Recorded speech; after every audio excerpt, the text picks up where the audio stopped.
తెలుగు పద్యం, తెలుగు తేజం నన్నయ్య నుంచి నాదాకా పద్య ధారావాహికకు స్వాగతం. ఈ భాగంలో తెలుగు ప్రాశస్త్యం గురించి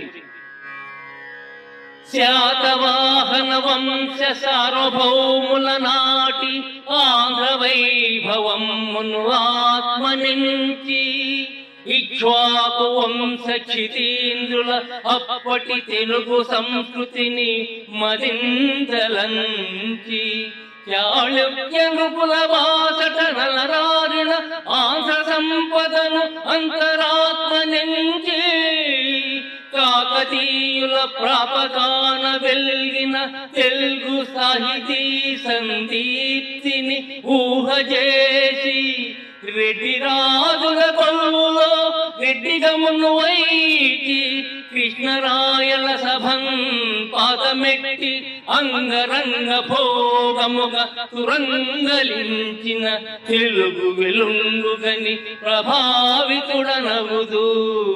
తెలుగు వెలుంగుగని ప్రభావితుడనవుదు.